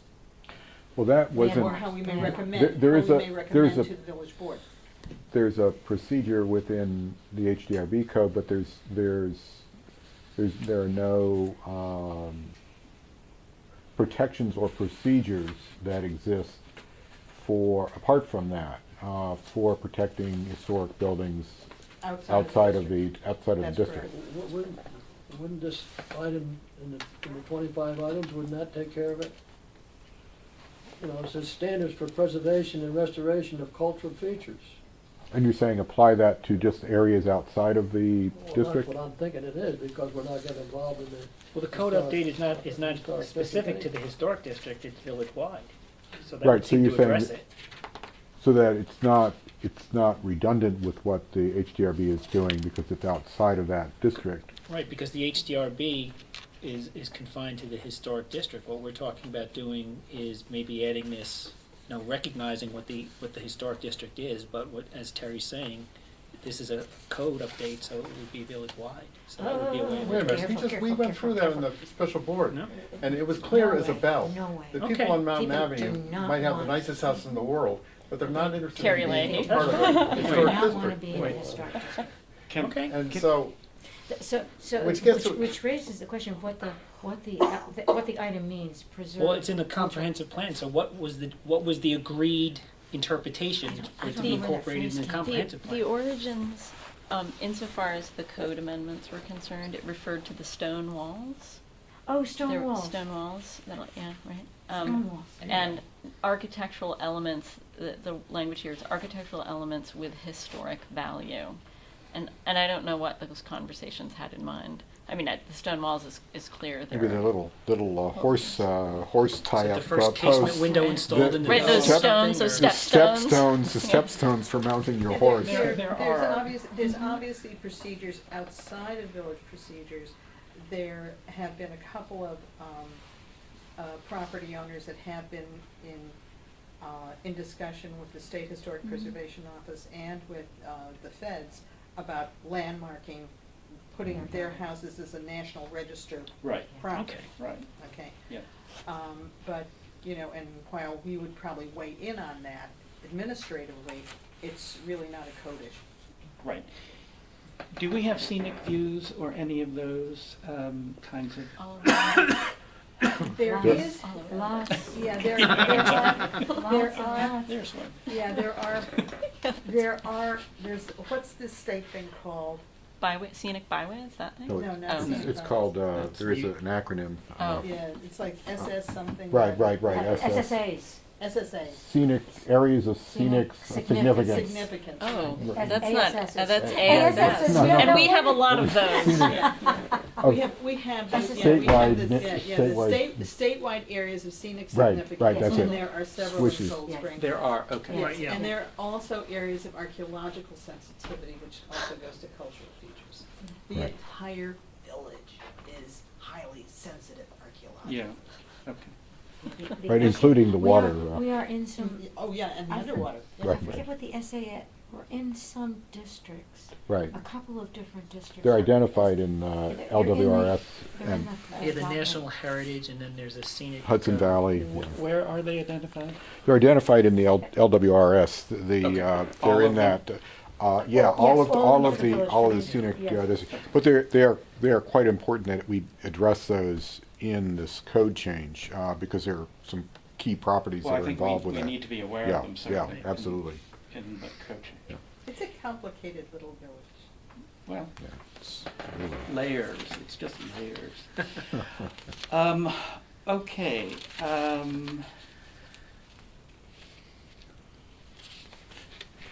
so has anyone found out what a zoning verification card is? Yes, she Okay, did, let's she hear did. that, let's She hear did. that. Yes, teacher, I found out. Many municipalities actually have a procedure for requesting a zoning verification letter or zoning verification card. I found that they're mostly in the south and in the west. They tend to be very large geographic municipalities, where either prior to purchasing a property, or prior to financing a property, or prior to building on a property, to make sure they know exactly what zone they're in, and not just their zoning zone, but also like their fire district and their water district and jazz like that, will request from the local county or local planning department a zoning verification letter, usually to satisfy the lender that they can build what they're Right. proposing to build. Right. Okay? Yeah. I've never heard of anybody doing that here. What I've heard mostly people will request from the building department is, do I have a valid C of O? Okay. So, I've never heard of anybody in New York State requesting one of these. And I've worked in a lot of communities in New York State. Are we required to, I'm trying to remember where that came from. It's section 6.4. Right. Are we required to do it, is what I'm, is it required in the contract that we, Statement of work or the contract? yeah, in the scope of work? Because it must have come out of this. Yeah, it must It's have one of the been in a deliverables. Okay. quick search here. I think 6.4, no, I don't see it. Sort of like a title search. Copy of zoning, it's the Sorry, fourth line it's from the at bottom. 6.4. Copy of zoning, Adoption documentation. right, And deliverables. it's 1, 2, 3, it's the third bullet. Receive and file zoning verification cards. All right. I think we need to raise that as a red flag with Mhm. that. Okay. Right, receive and file, I see it here. on the list. Because we don't do it, and I don't think we have the as far as I know, the administration to do it. I'm sure if a lender requested it from the building department, they would get a letter from If the the code lender, yeah, enforcement I'm sure officer if saying, yeah. yes, that property is in an I'm R1 sure- or a B2 or whatever. Yeah, I'm sure it's like a title, it's part of a title search or that sort of thing, yeah. Okay. But we can just let them know what our practice is here, and Exactly. unless they, they might come back and explain to us why they need them, in which case we. Or a document that we routinely do might be completely acceptable too. Right. Okay. All right. But actually, what, I'm looking at my note here about, revised, we should, look, in any zoning code, word use and definitions is critical to it, critical. Right. And it's not on our list of 25, and I'm looking at it and I think it should be. You wouldn't re-look at your zoning code and you would not look extensively at your definitions.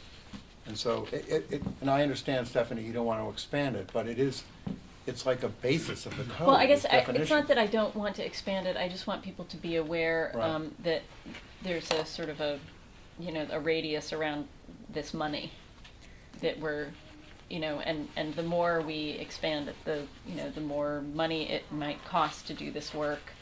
Well, we're gonna have to see It is each- one of the B&L steps. Yes. It's a Yeah. critical B&L cites it. upfront Right. B&L step to I agree with define the terms and ensure that those terms are used consistently Yeah. throughout the Universally. entire Right. code. That's So critical. it- I agree. As you're- much as yeah, I have problems with their proposal, I think that they're right in that They regard. are, and- they And absolutely are. we should Yeah. be, Well, and this it has should been be on up the there. short list of things that the comprehensive, the special board Right. was So I one. mean, It what really you're needs to saying be is done. that For something has to be years. done up front. I'm saying Absolutely. it should be part of the Absolutely. 25 or Yeah. 20 or 30, whatever we have. No It should be a question. bullet that we actually. And we do have a sufficient, I won't say, we do have a significant amount of assets to potentially reprogram with the HDRB. Yeah, yeah, right. Yeah, exactly. Yeah, where's the difference? Right. Exactly. It should We be have in there. $19,000 that's earmarked for the Right. HDRB here, so Right. there is gonna be some overlap that I should thought give it was us. about 14.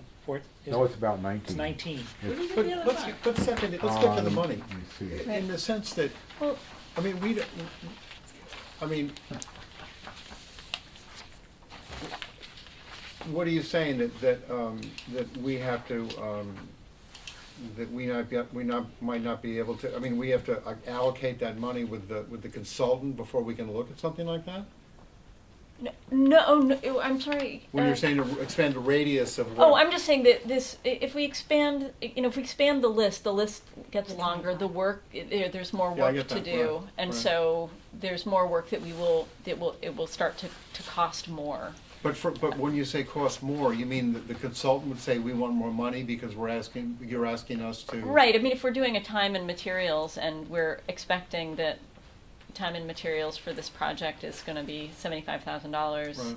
and we're making longer, it's just something And to be maybe that's something we can bring up watchful next of week, and- because I don't know, I think that we would agree that there are a lot of things on that list that we don't necessarily need a lot of help from them to do. Right, Right. Right. So, Yeah. you know, right. Right. Yes, Right. This budget really is highly speculative. Yeah. It needs to be, Yes. it Right. needs to be made much more concrete. I mean, there's a lot of, and it needs to be so we can manage the work, so that we can see where they're going off track.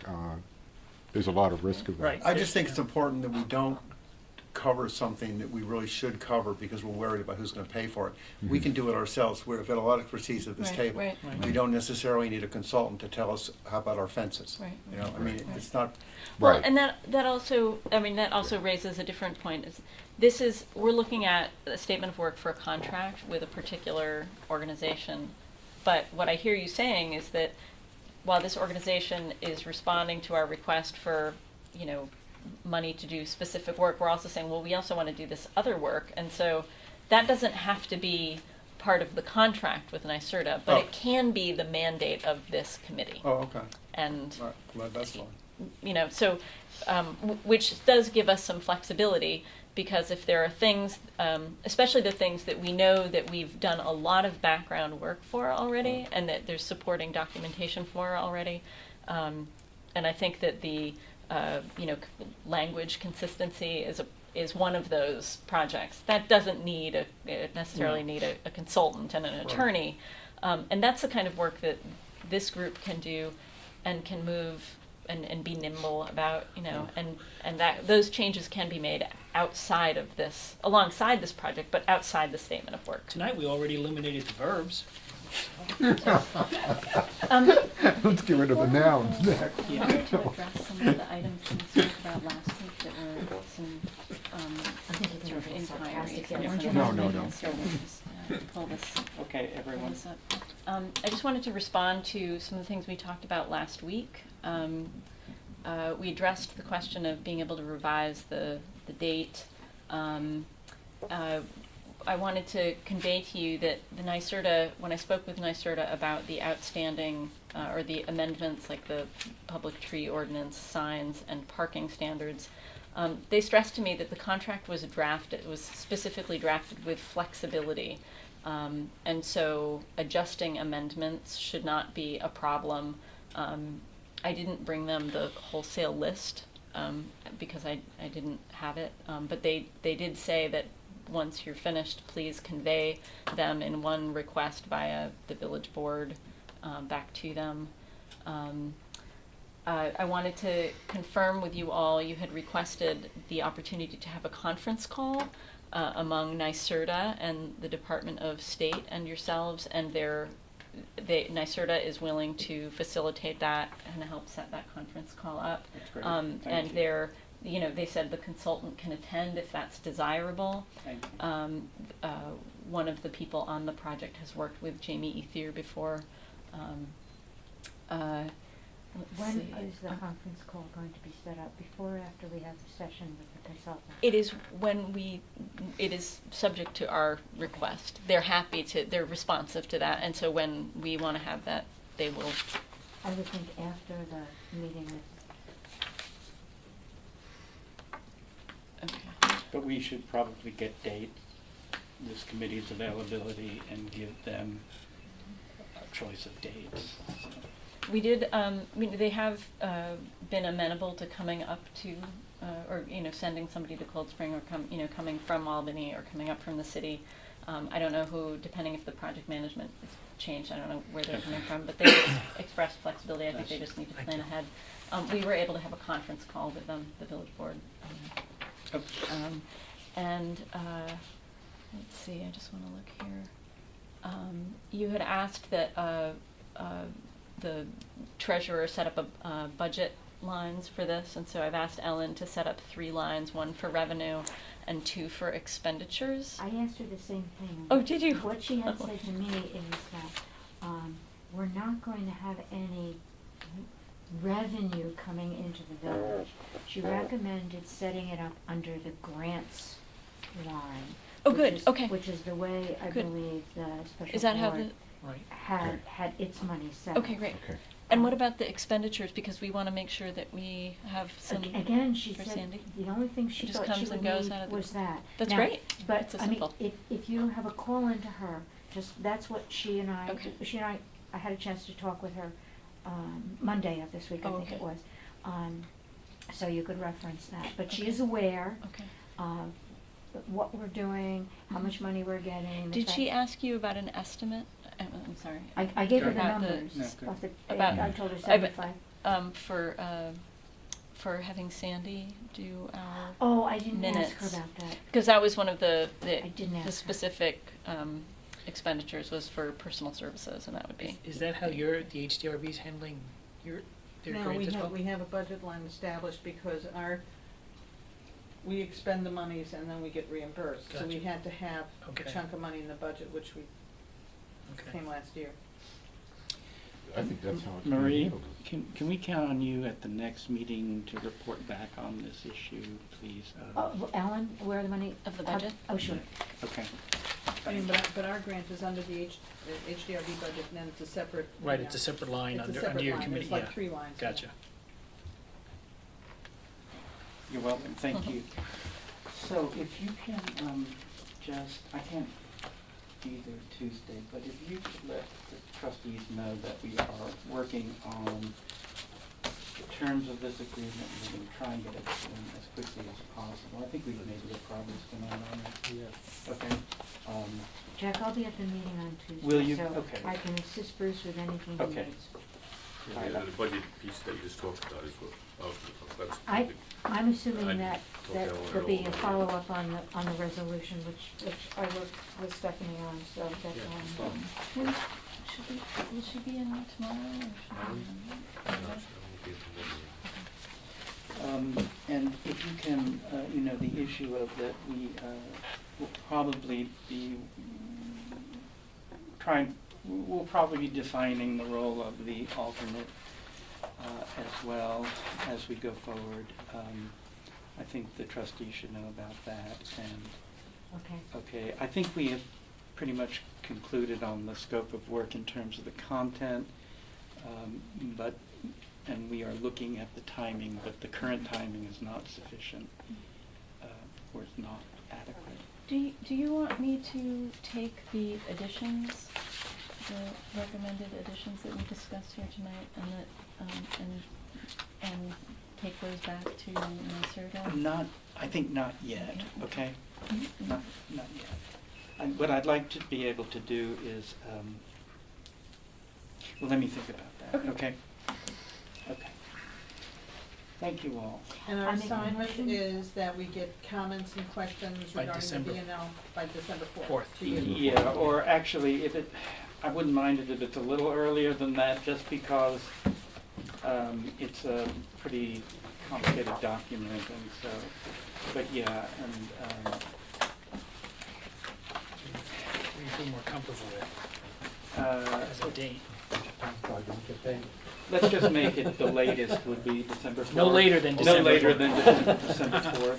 Could be a red fan. Thank you very much. Do we want to have a motion Thank to? you.